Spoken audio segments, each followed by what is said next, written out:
In this example, we're going to use jQueryUI's Datepicker, combining several of different features so we have a start date and an end date. We'll also do some other little changes in our property setting. If I look at my text editor, you can see first that I have a start date and an end date set. These are both inputs of type text. I also have a start date, date picker. I have a show anim to slide it down automatically. I'm currently using a default number of months as 1. Now I want to make a couple little changes. First, I'm going to change my date format. I'm going to set my date format to YY-MM-DD.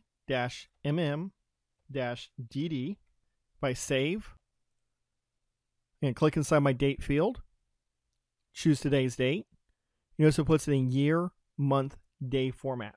This is common for a lot of different databases. So if we need to store things in database format, here's a good and easy way to do that.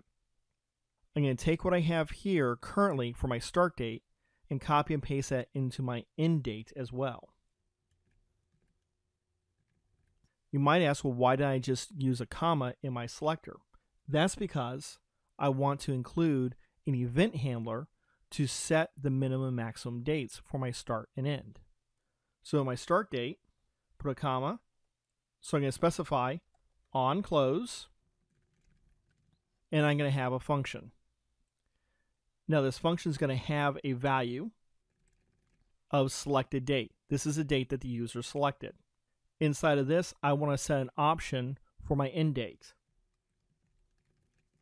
To set an option, we're going to specify once again date picker. And now we're going to pass in a couple parameters. The first is option. This lets jQueryUI know that that's what we're going to set. After we tell jQueryUI that we're going to set an option, we need to specify which option. We're going to set min date. Now saying the min date is a date that we cannot be earlier than. And since we're setting the property for end date, we want to see what's the minimum date that we can choose.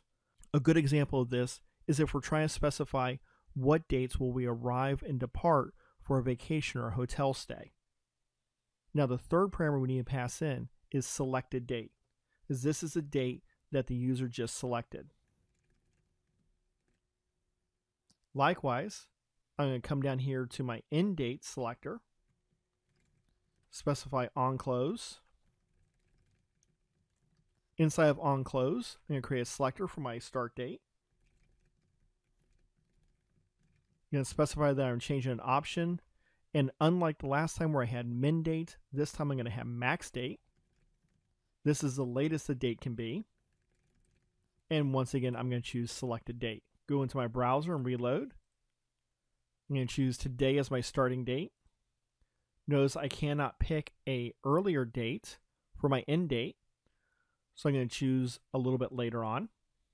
If I click on my start date, notice I cannot choose any date after what I had set as my end date. And this always updates when I change the date setting. This way I can help make sure that my users don't make input errors when selecting my starting and ending dates.